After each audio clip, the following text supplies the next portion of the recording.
cheaper than the black skins. I mean, I don't know where that comes from. But somebody reprimanding us for the shit they participating in. And well, basically, yeah. I mean, I do like your light skinned ones. I mean, they seem so much more presentable. I just. Damn Beyonce for singing this song when Let It See did it. You see that colorism about that shit, yo. Yeah, all of that shit is we can do it, but we don't need to be doing it the way we doing it. There's better ways to do it. But yeah, I don't know. Everything is out there now. Like nobody has any secrets. People think you corny if you're just regular private. Mm-hmm, yes. Which I know because I know you and you know me. But like if you're just a regular chilling, they're like, "What's going on with you? You okay?" I haven't seen you on the internet telling me about your bagels and whatever the fuck else is going on with you. And it's like, I need to be updated. I need to be there. I'm like, no, you don't. Like all of that shit is. This is my version of old man yelling, "Get off the lawn," by the way. Like, all of the Instagram is kind of like, everybody that follows you or whatever, this is all your friends and your family. Mm-hmm. But you still like, yeah, I'm going to stun on these niggas.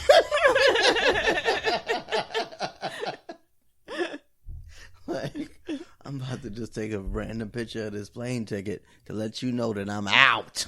And you in. You in that bullshit and I'm out.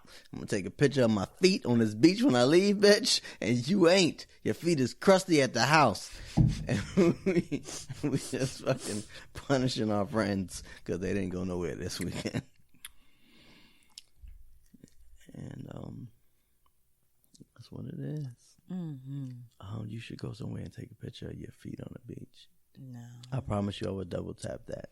I did that in college and stopped doing that. You ain't been in college for quite some time. Exactly. I stopped doing that shit. Well, I mean, you was a cheerleader in college. So. I stopped doing that shit. You being a cheerleader in college, it's like me.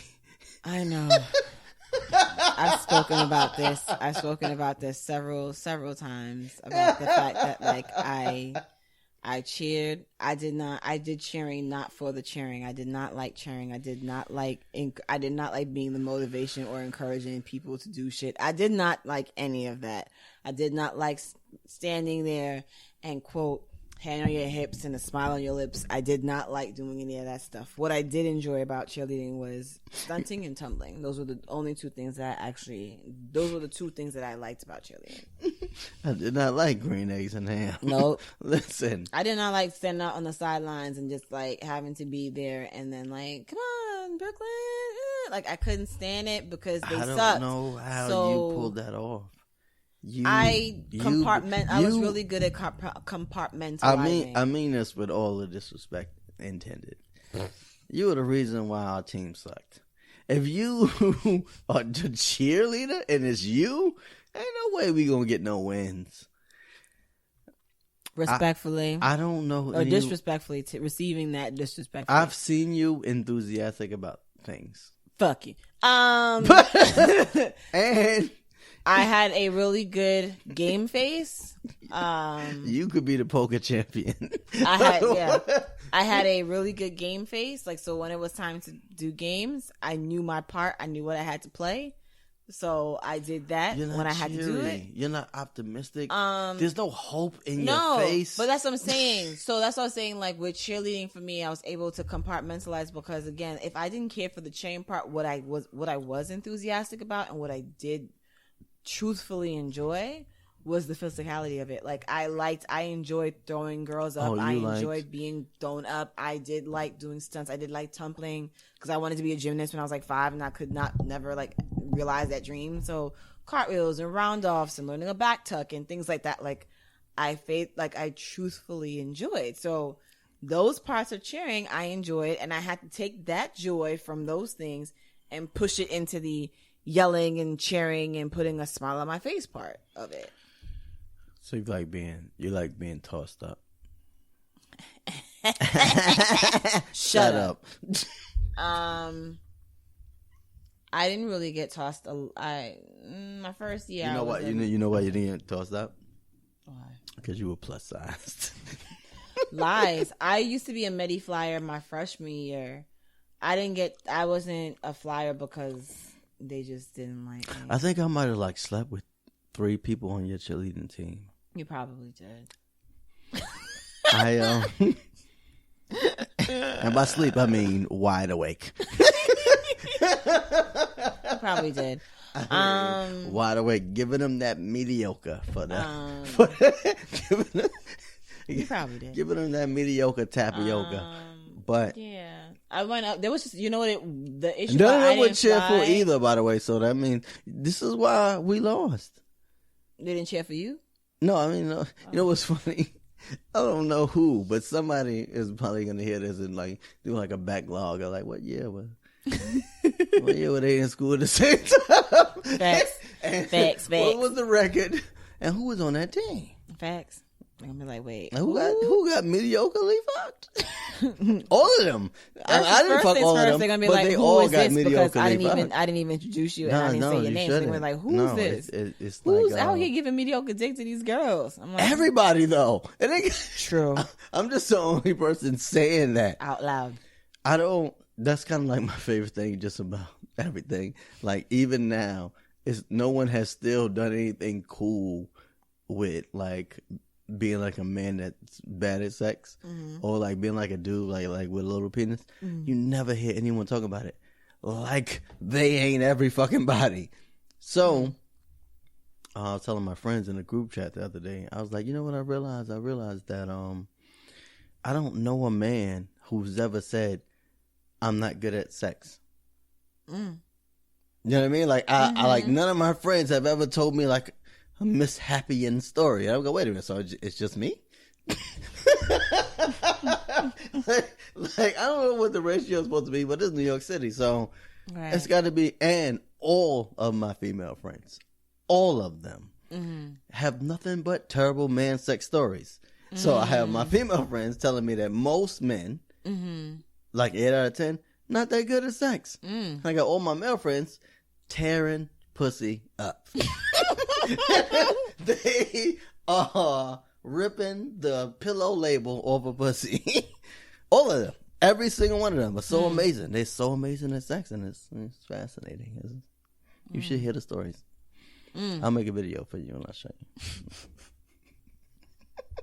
They're so good at it. They're so amazing at this.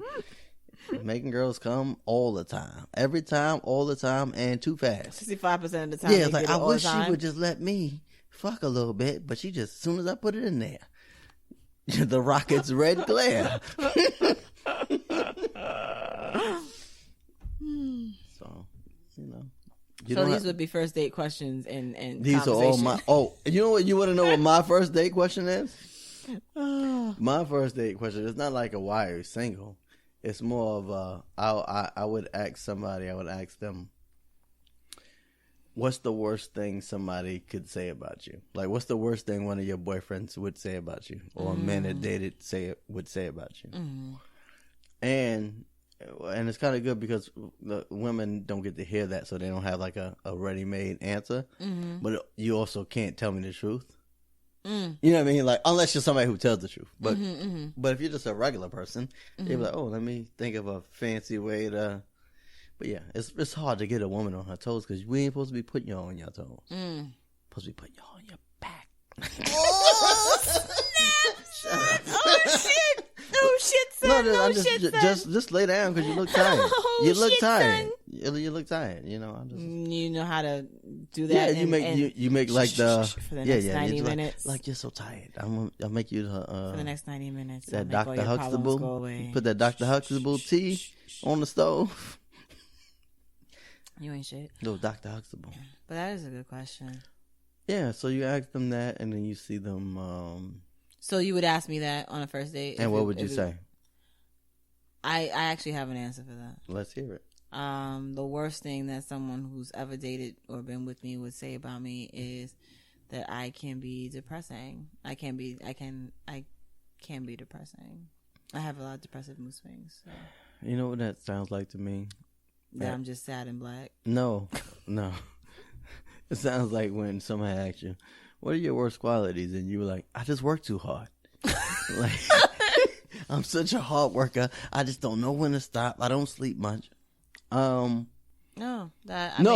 think that's a good. I think it's a good redirect response. That's me being honest. No, I'm not calling you a liar. Okay. I'm just saying it's still a good response because now you kind of got the leverage back because now he has to respond to that.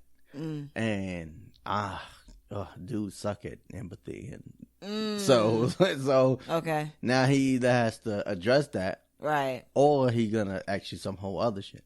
But it still tells on himself because he didn't want to fuck with that you gave him. Right. So you were like, oh, I'm too depressing, and he don't want to. Like, we don't have a ready-made therapy session ready, right? So. We just automatically assume that you hate dudes, but we didn't got nothing better than that. Right. So, the whole dating shit is bullshit because the whole process is we sit here and you pretend that I don't want to fuck you. And then I pretend that I don't want to fuck you. With West Indians, we don't even date. It's just I like you, you like me. 2 months later, we're together, and then that's it. West Indians, what West Indians do? Yeah, let's be around. Yeah. And though all of those times count. Yes. And it's like, we was together at the thing. Yeah. Like, y'all just count. So we don't date. Y'all count all the eye contacts. We count all the times that we've been together at the same time in the same place, doing shit like eating food or going to a movie or getting a drink, or it's not a date. It's just we've been in the same vicinity. Same place. Eye contact. All of that is. And those just add up. And then after a few months, it's like, okay, well, then that's my boyfriend because we together because we just been at the same place at the same time doing the same shit. And we ain't date. There was no intention in those meetups. Each place, y'all just stood closer to each other. Yeah. Y'all finally got shoulder Sitting to shoulder. on the couch because, your hyper West Indian parent is somewhere nearby and they don't want you to touch, they don't want y'all to hug, they don't want y'all to have any display of affection whatsoever in front of them, so you just do that shit for a while and then again 2 months later, boom, y'all together, we go together. It was perfect. And you always my favorite thing is like it's always like a middle-aged West Indian lady and she has like a quote-unquote boyfriend and he's just terrible, not terrible, but he's just weird and nothing likable about him, and then everybody goes, why does everybody does so weird. We do like a fake dance, right? Where everybody goes, why does she? And then we go, oh yeah, like, she got to get dick from somebody, like somebody. So you forget, like, why would she even have him? And you go, yeah. I don't even. Yeah. I don't know now. Why is she with this man? I don't understand. Well, you know what? That is she there.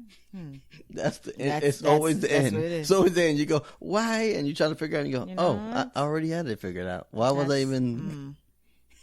Well, that is them, no? That ain't me. That's them. So that works for them, I guess. So, I guess. That's how it is. The most you could hope is don't let them talk so much. Like, don't let them add to the... when he go out, I don't know. Maybe we should just tell him to stop talking to people soon. I don't know. It's good, just don't bring them thing up with him to talk. Nah?